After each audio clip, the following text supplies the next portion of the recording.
ഇത് തൻ്റെ മകളുടെ അല്ലെങ്കിൽ മകൻ്റെ ഒരു പ്രശ്നമായി നമ്മുടെ മാതാപിതാക്കൾ അതിനെ കാണണം. ആവശ്യമെങ്കിൽ ഒരു സൈക്കോളജിസ്റ്റിൻ്റെ അല്ലെങ്കിൽ ഒരു മെൻ്റൽ ഹെൽത്ത് പ്രൊഫഷണലുടെ ഹെൽപ്പും കൂടി തേടാവുന്നതാണ്.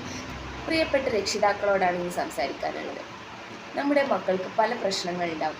അവരുടെ സ്വഭാവമാവട്ടെ, അവരുടെ പഠന പ്രശ്നങ്ങളാവട്ടെ, അല്ലെങ്കിൽ അവർ മറ്റുള്ളവരോട് പെരുമാറുന്നതാവട്ടെ, അങ്ങനെ പല വൈകല്യങ്ങളും അവരിൽ കാണപ്പെടാറുണ്ട്. പക്ഷേ ഇതൊന്നും ഒരു പരിധിവരെ നമ്മുടെ രക്ഷിതാക്കൾ അല്ലെങ്കിൽ അവരുടെ മാതാപിതാക്കൾ അംഗീകരിക്കുന്നില്ല എന്നുള്ളതാണ് യാഥാർത്ഥ്യം.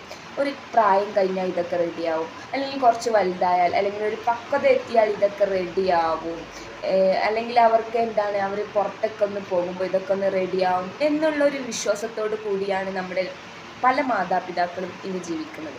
പക്ഷേ നമ്മുടെ മക്കളിലെ എന്തെങ്കിലും സ്വഭാവ വൈകല്യമാവട്ടെ, പഠന വൈകല്യമാവട്ടെ, അല്ലെങ്കിൽ അവരുടെ എന്തെങ്കിലും അവരുടെ ഒരു നെഗറ്റീവ് അല്ലെങ്കിൽ നെഗറ്റീവ് എന്ന് പറയുന്നതിലുപരി അവരിലുള്ള വൈകല്യങ്ങൾ, അവരുടെ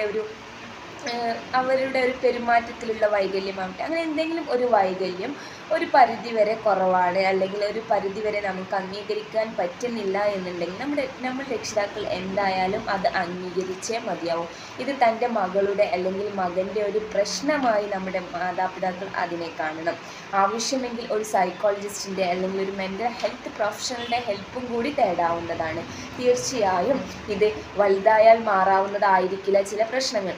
അവർക്ക് കറക്റ്റ് ടൈമിൽ അവർ ഇത് മാതാപിതാക്കൾ കണ്ടുപിടിച്ച ആ ഒരു ടൈമിൽ തന്നെ നമുക്ക് ചിലപ്പം എന്തെങ്കിലും ഒരു ട്രീറ്റ്മെൻറ്റ് അല്ലെങ്കിൽ തെറാപ്പീസൊക്കെ അപ്ലൈ ചെയ്താൽ ഒരു ചെറിയ കാലയളവിൽ തന്നെ മാറ്റിയെടുക്കാവുന്നതേ ഉള്ളൂ. പക്ഷേ ഇത് അവർ പരിധി കഴിഞ്ഞാൽ അല്ലെങ്കിൽ ഒരു പ്രായമായാൽ അല്ലെങ്കിൽ അവർക്ക് പക്വത എത്തിയാൽ മാറും എന്ന് വിചാരിക്കുമ്പോഴും ആ ഒരു പ്രശ്നം വലുതായി അവരിലോട്ട് അത് വേറൊരു പ്രശ്നമായി മാറാവുന്നതാണ്. അപ്പം നമ്മുടെ മാതാപിതാക്കൾ ശ്രദ്ധിക്കാം. മക്കളിൽ എന്തെങ്കിലും പ്രശ്നങ്ങൾ കണ്ടാൽ ഒരു സൈക്കോളജിസ്റ്റിൻ്റെ സഹായം തേടാൻ മറക്കരുത്.